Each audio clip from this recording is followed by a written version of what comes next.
they're terrified that the bees are going to get loose, and so some well-meaning people will try to drape sheets or whatever. Don't do that. We're actually providing this year laundry bags, mesh laundry bags, which are incredibly breathable, but obviously the mesh is fine enough that the bees can't get out if there's some loose that come out of the nuke.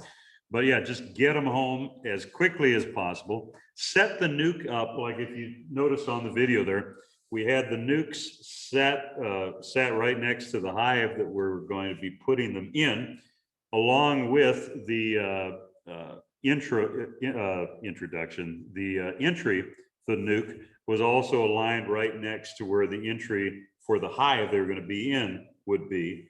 Because what happens is you get the nuke out there, open, may want to throw a veil on, because bees, a lot of times, even super strong nukes, when you get them to where you're going and you open that lid, they're not always necessarily aggressive, but they just want to get out. And so it's usually a pretty, a small cloud of bees or a large cloud of bees that emanates from the nuke. Throw your veil on. And then just, for us, when we're throwing nukes in like that, we'll let them sit for maybe 10, 12 minutes, 15 minutes, and then come back and install them, and don't really have any issue. Have feed available, syrup that you can easily make this time of the year. 1-to-1 is good. 1 part sugar, white sugar. You don't want to use any kind of sugar, any kind of brown sugar, what have you. That molasses just fouls up their guts, and so you want to use pure white sugar. People have asked me if there's a difference between cane and beet sugar. I want to say that there was even a university paper written on it, and was there really anything conclusive? It was kind of more or less the same deal. So what we do, and you can easily do this at home too, is we add it would be 2 tablespoons of apple cider vinegar per gallon. And we use the raw apple cider vinegar. It's what a colleague of mine started using, so that's what I use. Really what that's doing is helping lower the pH of the syrup, and also it's helping with their gut health because of that lowering of the pH. So yeah, 2 tablespoons of apple cider vinegar into the syrup, 1-to-1, and that's what we do. Dave's son has a concern because I was always concerned about too low a temperature or rain when hiving in the past. Is that not something to be concerned about? It depends on the strength of the nuke, obviously, because your biggest concern about hiving bees when it's too nukes, especially, but packages, you'd want to avoid this too. You want to avoid the brood getting chilled. If you've got a really strong nuke and there's good coverage of the bees over the brood, there's less risk than if you have a weaker nuke. But as a general rule, it's more important that there's less wind, or no wind preferably, than it is warmer temperatures. Ideally, it's nice if it's in the 50s, no wind, it's sunny, that's great. I have hive nukes though when it's raining, and you have somebody hold an umbrella and just get them into the hive. Especially too, sometimes the way our springs are, you pick up, probably at least 1 or 2 of the weekends that we do nuke distribution, it'll be raining. And I tell people, you can take the nuke home, wait for a break, where there's not a pouring rain, and just install them quickly, get the hive put together, and just leave them be. The other key thing too is when you're installing a nuke, make sure that you install the frames in the exact order that they were in the nuke, because the bees obviously develop a brood cluster in the center of those frames. And so if you're messing up the order of those frames, brood can be left on the outside of the cluster and be obviously more prone to chilling and what have you. Pamela had a question. Why does he hive at night? And I'm not sure if that was a misunderstanding or. Yeah, no, we try we try as much as possible not to work our bees at night. We move our bees at night, but bees at night are cranky, and yeah, I mean we avoid that as much as possible. I have worked bees at night, and it's not pleasant. I used to have the scars to prove it. Yeah. How soon is too soon for putting pollen or protein on a nuke? So Well, maybe not a nuke, but how about our overwintered hives? yeah, As of today, how right. soon before you would recommend putting protein or Personal preference, and it would probably be better for me to explain what doing or what adding pollen Sure. sub to a hive does, because then that kind of helps you. Because once again, bees are livestock, and that's actually one thing I unfortunately didn't open with, because I really think that's the biggest takeaway, is to look at your bees as livestock, and as any livestock, they have to actively be managed. The way that we've cultivated bees and honeybees, whether it's for the best or the worst or whatever, where we are today is that they do have to be actively managed to be maintained healthy and in a good way. And so that's just, you know, par for the course. So pollen sub, or pollen in general, is the bee's protein source. And just like for us, if we're generating muscle or generating any kind of tissue, protein is obviously the building block of that. So when you're giving pollen sub to bees, you're going to, the pollen sub that I think the pollen sub, anything over, what is it 10%, 12%, starts to stimulate brood rearing, because you do have some pollen sub that you can get for the winter that helps with the bees putting on fat that they use.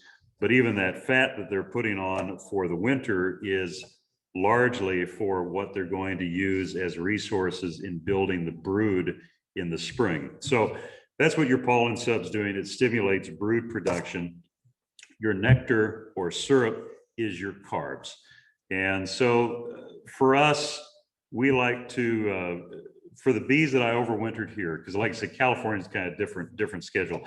For the bees that we overwintered here, I put pollen sub on them a week and a half, 2 weeks ago.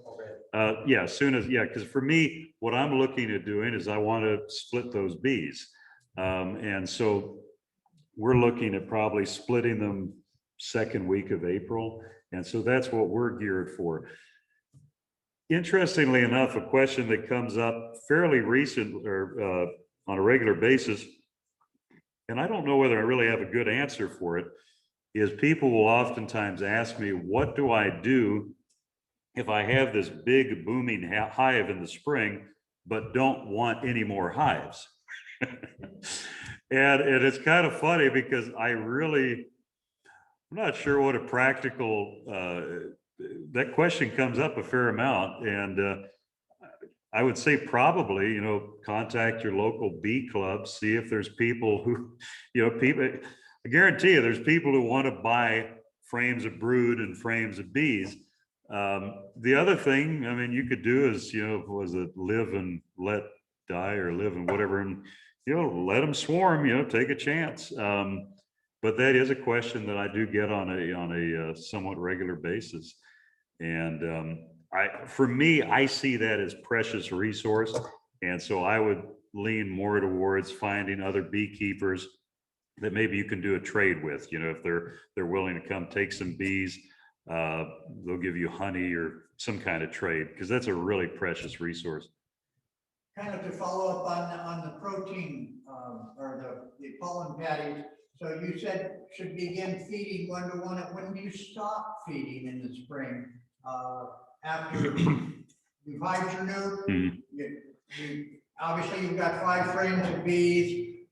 You're feeding it. 2 weeks later, you go back in there. You've done your first mite treatment. You have 7 frames. Do you stop feeding then and add another box? At what point? Right. That's a good. Feeding that? No, that's an excellent question. So when you're feeding bees nectar or syrup, it stimulates wax production. And so for people who are starting out with a lot of foundation, it's good to keep feeding them. As if they're taking the feed, you can keep feeding them and you can kind of watch the progress of how they're building out the frames. You do want to make sure that it gets to a point of where you're not making them honey bound. I think that'd be more of a risk if you're dealing with frames that are already built out with comb.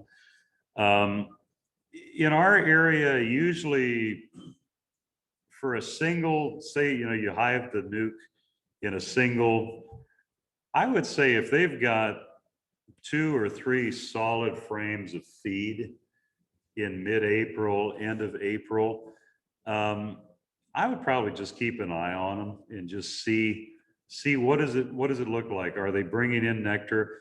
The way that you can tell if there's a nectar flow, and obviously this is going to be hard if you're feeding them at the same time, but you'll see bright white wax. They're stimulated to build out comb when there's a honey flow going on, or a stimulated honey flow via feeding them syrup. The other thing you can do, they call it the frame shake test, which is you can take a frame, shake the bees off of it first, but you can take a frame where you can see the nectar and hold it horizontal and shake it. And if the nectar just pours out, it almost looks like water, they've got a flow going on, and you really don't need to feed anymore. In the spring, I would just say make sure that they've got at least, for a single deep that has a nuke in it, make sure they've got 2 or 3 good frames of feed, solid frames, because especially as they start rearing up or start brood producing, it's amazing how quick they can burn through that feed. So once again, active management, active livestock, it's a good thing. Check your bees once a week, just schedule it roughly, just pop the lid, once a week and look. The other thing, Kevin, is, not that you need to end your presentation, but Yeah. people want to purchase nukes from you. How do they go about contacting you? Where do they find your phone number? When do you think you'll have nukes, and how much are they going to cost?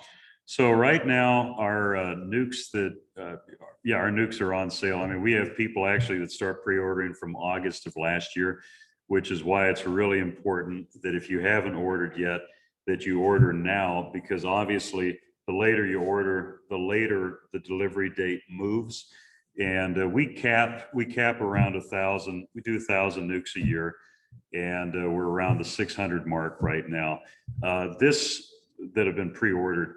March and April are busy times for ordering.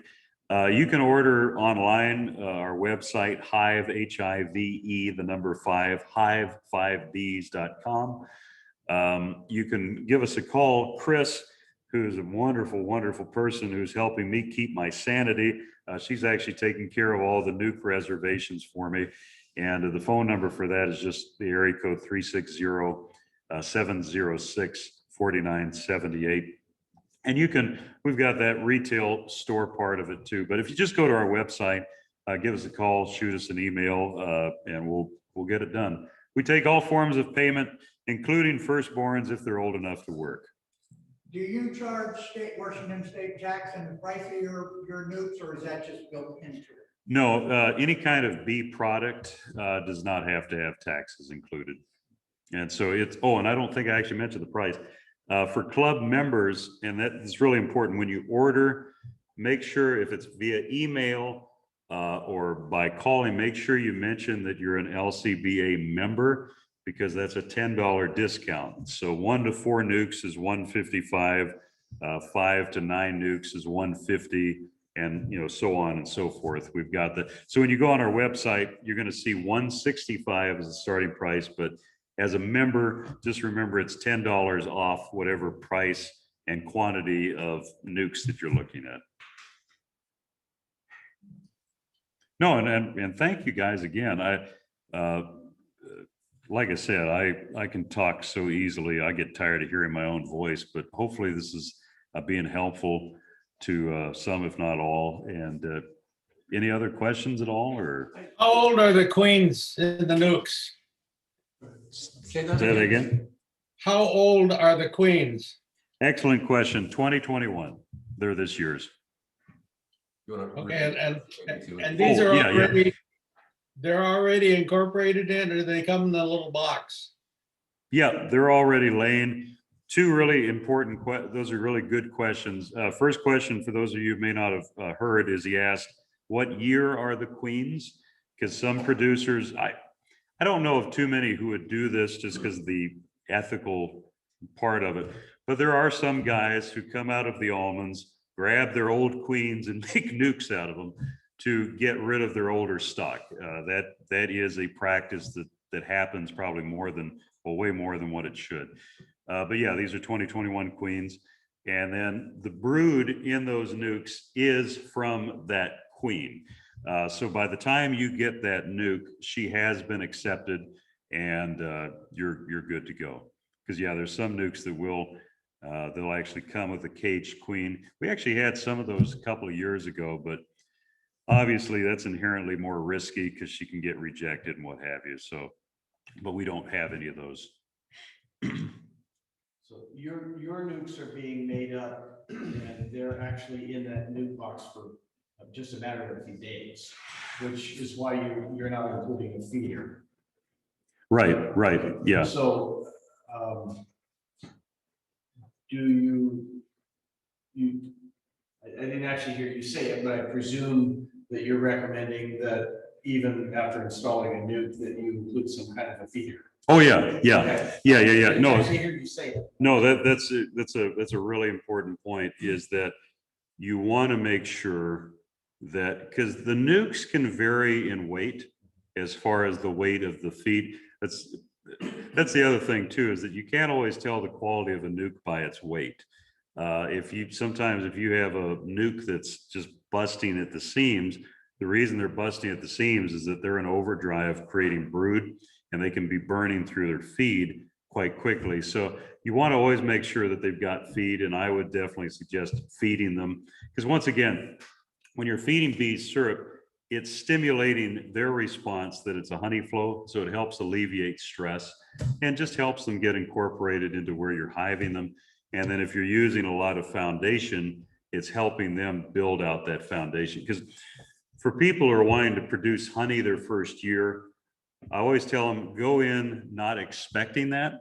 But if you want to increase the likelihood of it, use the syrup that you're feeding them, use that as a means to help them build out as much comb as possible, so that when the honey flow starts, like we have a maple flow that's early, but your main blackberry flow and what have you, in beginning of June or so, the more comb they already have built, the more they'll actually be able to store that honey versus using it to generate wax. No, that's a good clarification.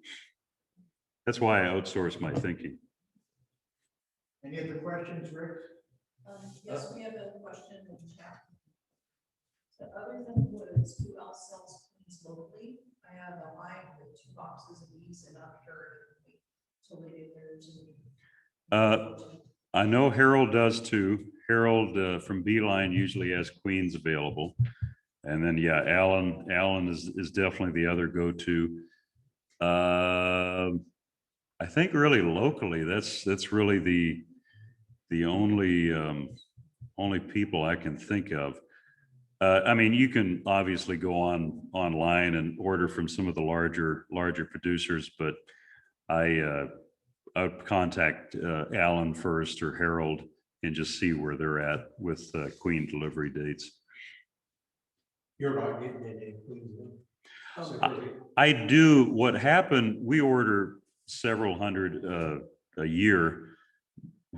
We were trying to, once again, kind of getting into the bee equipment, bee supply place of it. We just weren't being able to give it the time to do it well. And a large part of that was because we just didn't have the interest in it. And with queens, it was kind of the same thing, is that just banking the queens and then, parceling them out. for our operation wasn't practical, and we just didn't feel we were doing it service. Yeah. For the new people that don't quite understand the process, explain where your nuke was 8 weeks ago, before it's created into a nuke. Sure. And the steps of the process, you know, coming out of almonds or apples or cherries or whatever. Sure. And then it goes and how is a nuke built? Yeah, no, that's excellent. So what we do is we take our bees down to California. We take our bees down usually the first week of January. We start giving them pollen sub to start stimulating that. Another key thing that helps stimulate bees is after the winter solstice, right? The December 21st, and daylight starts getting longer. The bees are aware of that, and so it's easier to stimulate them to start building up their hives. So first week of January, we take them down, start feeding them, start giving them pollen sub, building them up so that they go into the almonds. We have to be careful with our strengths there too, because they can swarm on us in the almonds. If we have hives that are too strong, if the hives are too weak, obviously then we fail to make our contract for effective pollinating. After the, or even during the pollination part, after the bloom has been on for usually about 3 or 4 weeks, the bees look incredible. Almond pollen is incredibly nutritious. And it is like putting bees on steroid. The bees just flourish. They absolutely, they look awesome on it. Once again, we deal with the issue of our bees that if we don't do something with them, they will swarm on us. And so that's when the nuke producing part of it comes in, and we'll start pulling nukes from the strong hives, giving them queens, oftentimes feeding them too. You know, it depends. So while, I'm sorry to interrupt. While your bees are in the almonds, do you have somebody that's working for you or somebody associated with you maintaining them in the almonds, watching them daily to see that they're not getting too robust? And in our operation, you know, like I said, we're around 1,000 hives. We just go down every 2 weeks. Okay. And that gives us a pretty good idea. This is our 5th or 6th season down there, and I feel like I've finally actually been able to wrap my head around the timing of these things, because before it was just, it's freaky. You know, you have your bees down there, you don't know what's going on. It's a major learning curve, massive learning curve. But we go down every 2 weeks. There's definitely going into the 2022 pollination, we're going to end up having to go down there for a few days at a time. But one thing that happens on a commercial level is that hopefully I can kind of do justice explaining this, is that you stop looking at individual hives. You still are looking at individual hives, but as an overall picture, you're not paying attention to individual hives as much as kind of getting an idea of what are all of my colonies doing, where are they at? And obviously your management practices need to be to that end too, where you're trying to keep a consistent level of how your bees look and the strength and what have you. And a lot of that's just something as simple as we're requeening every year, you know, making sure that we have new stock, making sure that the mite levels are really low, really focusing on nutrition, those type of things. So that kind of helps you keep a consistent approach. So you're not having to be too worried about half of my bees are doing this, half not, or, you know, it really is a full year round. What we're doing right now in the bees is laying the groundwork for what's going to be happening 3 or 4 months from now. And that's kind of what that answers the so question. you bring your bees back from the almonds and you make splits. Mhm. And then the nukes are made from the splits We can, after the splits. so that's where I have my colleagues, the family down in Portland that makes because what happened with us about 4 years ago, we lost over 90% of our bees.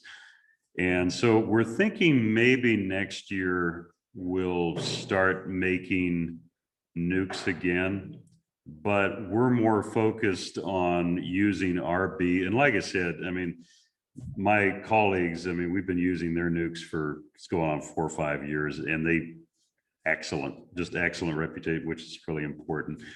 And so for me, from a business, that's kind of an outsourced part that they take care of. With our bees, we're still focusing on building our numbers to where we're wanting them. I have an idea of what that number is, but I think we're probably still a couple of years away from reaching it. We got a question from Edward online, and I think he was mentioning this when you were talking about the sugar feeding.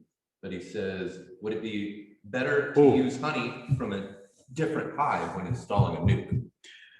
Yeah, and by the way, too, I want to mention there, they said Lori Miller. Lori, she is incredible. She is absolutely incredible. She is passionate about what she does and has incredible bees. So she's another person to get queens from, but usually her queens are available later in the year because they're local. Somebody mentioned there that they're sold out right now. So. Oh, her queens are sold out. It doesn't surprise me. I mean, Her she's nukes just are sold out. her nukes are sold out. Yeah. Her nukes, she started her nuke sales New Year's Day at midnight, and they were sold out by the morning. She does an incredible job. She's an incredible person. Yeah. We have another question. Kevin, what should the members do when the nukes are making numerous queen cells? Numerous queen cells. I think at that point, what you have to be real, and just let me backtrack that question about, can you use honey from other nukes? Yeah, I mean, as long as the biggest transferable disease that you have to worry about really is AFB, which fortunately is not that common, but you still have to be on the lookout for it. So really, you don't have to worry about transferring any kind of pathogens or what have you. If you want to use or transfer frames of honey from one to the other. Refresh my memory on that question real quick. Wondering what should the members do when the nukes are making numerous queen cells. So probably at that point, I would say that I think this is a perfect analogy. When bees are wanting to swarm, it's like adolescents thinking about reproduction. And well, I mean, it's one of those, it is a very, very strong drive, and it takes a lot to distract them from it. And it's exactly the same thing with bees, is that when they get into that mode of wanting to swarm, a lot of times you can dissuade them, but you have to be very, very purposeful in the way you do it. First thing to do, if you do open up a nuke and there's queen cells, give me a call. That would be the first thing I'd do, because you shouldn't be seeing that. You can look for eggs, see if they've swarmed already. Here's the tricky thing, though, is that an egg takes 3 days to hatch. So you could see eggs, they could have still swarmed. Yeah, I would say it's not a good situation. It's not a good situation if you're seeing queen cells in the nuke. If you're getting them from me, give me a call, or whoever you're getting them from, give them a call and see, because that shouldn't be. Whenever you're using nuke queens, they're going to be less prone to swarm. And so, yeah, you shouldn't be seeing that if you are. Is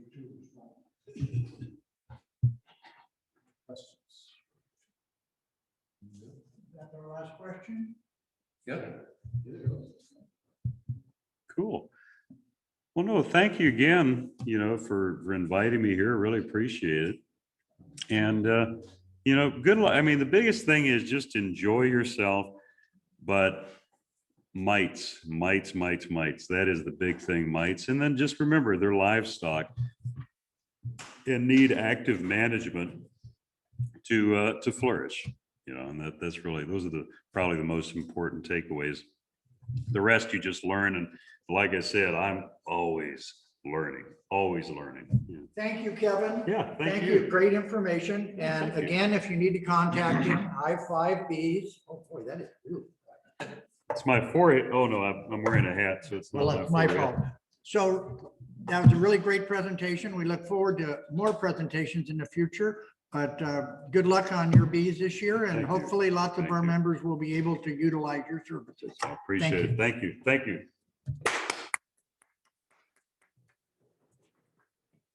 Since I've thanked Kevin, I'm going to invite Bob back up here because he needs to talk about Beeline and the prices of bees, which I don't have the information, and I know our president does.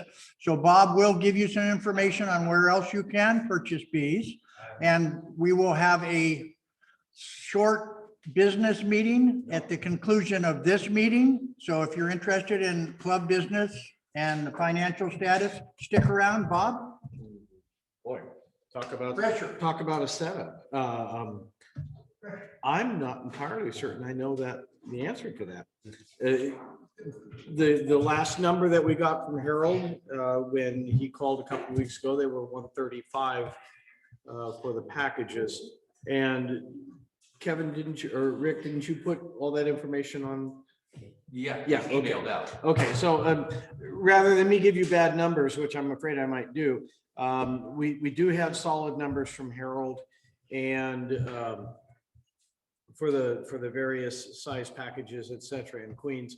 And Rick has sent that out on an email, and it's also on the Facebook page, I believe. No. No. Okay. All right.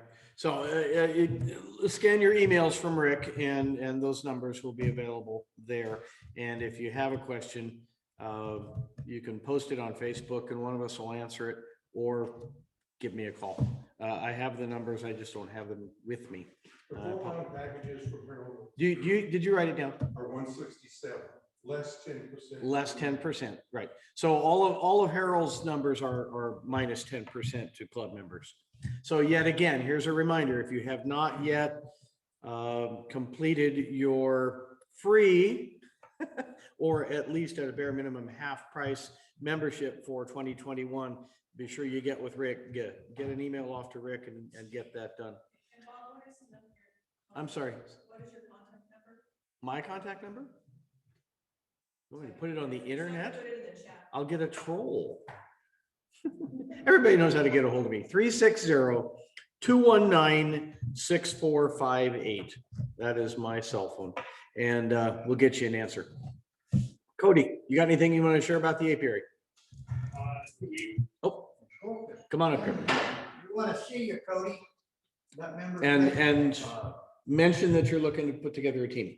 Yes. Or else. Hello there. For those of you who don't know me, my name is Cody. I am the apiary manager. I am looking for 5 to 6 volunteers who would be willing to take 2-week shifts, helping out at the apiary.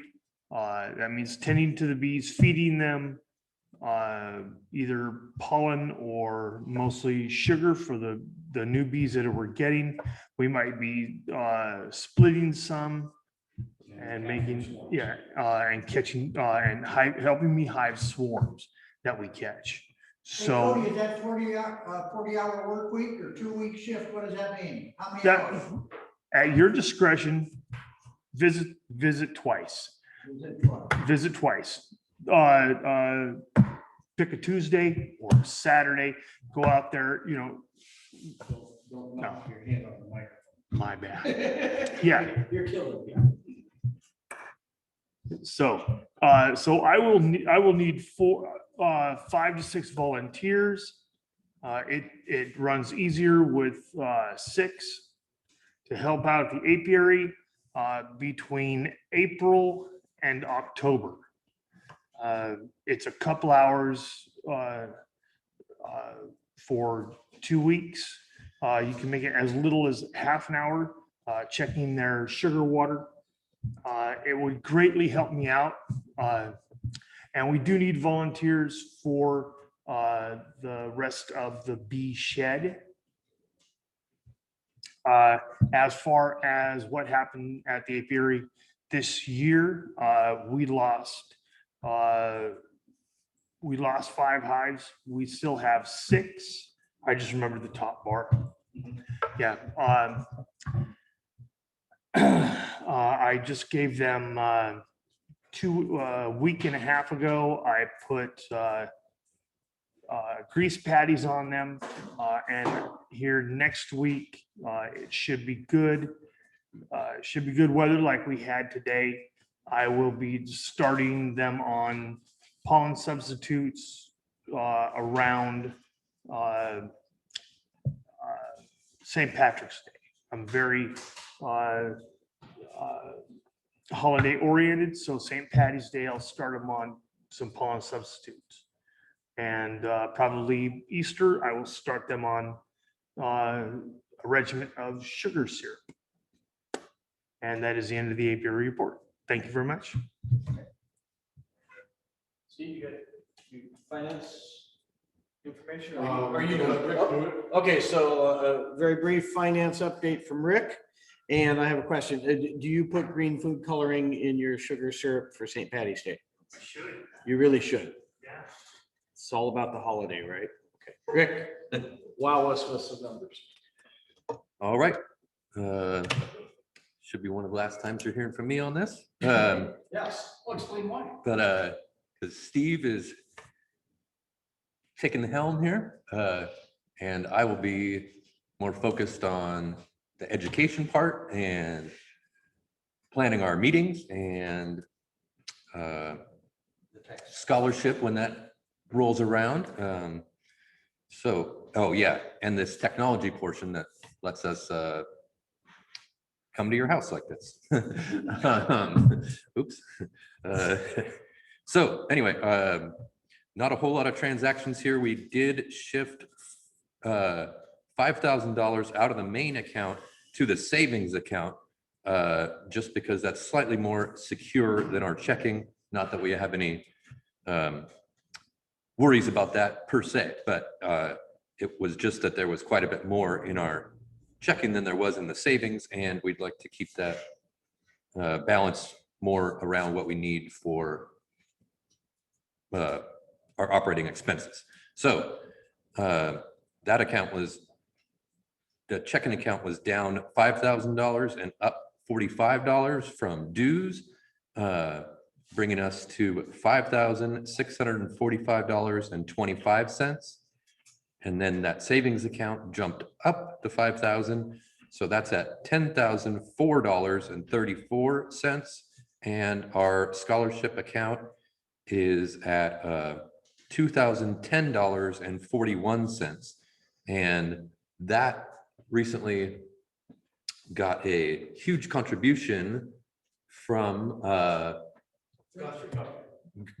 Godfried Fritz. He had a birthday fundraiser on his Facebook page, and I don't actually, let's see if I still have that number. Oh yeah, that ended up being $1,115.29. So a huge bump to our scholarship, especially in this year when we didn't have our usual get-togethers in the summer and the winter, where we normally raise most of our funds at those potluck events through our raffles. Since we didn't have that source of income, it was good to have that donation. That being said, we actually don't have scholarship students this year since we were not teaching a bee class. So we do look to resume that program, and we're looking at other ways to possibly help some younger beekeepers with that money. I think that just about wraps it up for me. Unless anybody got it. So, yeah. Bob, again, we're, as a board, we're still, we're not struggling. We're just trying to be thoughtful about how we progress with the return to face-to-face meetings. We should know in the next couple of weeks when the board meets, when we will finalize whether or not we are going to be ready for a face-to-face meeting in April. It's our hope we can do it. Jury is still out, but that's our goal. However, I've been doing some brainstorming with Walt and a couple of the board members, but not all of them yet. So this is going to be a surprise on a couple of them. Would like to let everybody who's watching, hearing, and lurking know that at the apiary on the first Saturday of June, which I believe is the 6th, we are going to have an open house, if you will, at the apiary with a full-scale barbecue. Yeah, go ahead. The 5th. The 5th, Saturday the 5th. Thank you. It's private property. It's my farm. Everybody is welcome, and it is we're just going to spend a day, and we might play a little bit in the apiary, but there will be a barbecue and plenty of shelter and good food, and we may turn it into a little bit of a potluck. That'll be decided pretty soon, but my expectation is probably that the club will put on a little bit of a mini feast for anybody and everybody in your families. Bring them on out. And it's far past time that we get together and smile at each other and remind each other who we are. And it's time to go back to being a family again. So more details. Wait for that with bated breath. I assure you it will be worthwhile.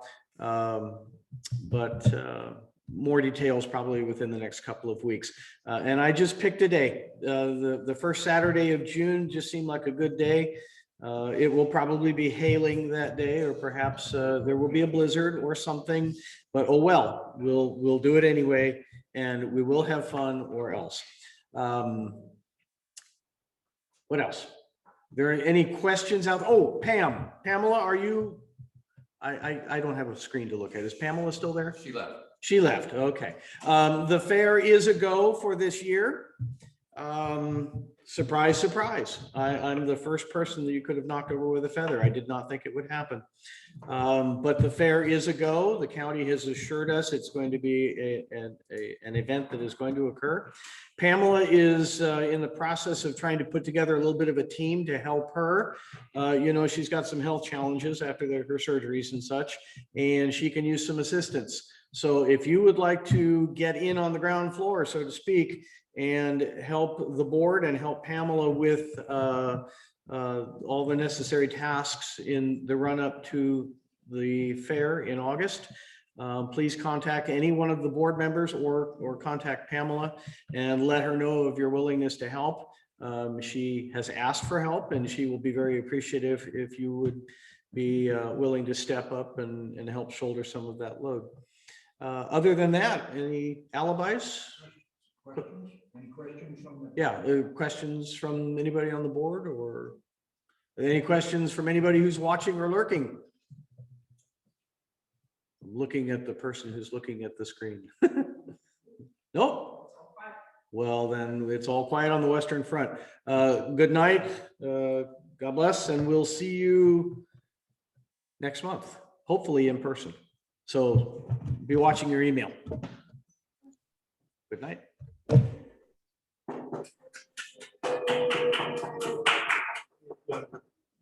Did Peter bring in the stuff I talked to Peter, and I should have this weekend?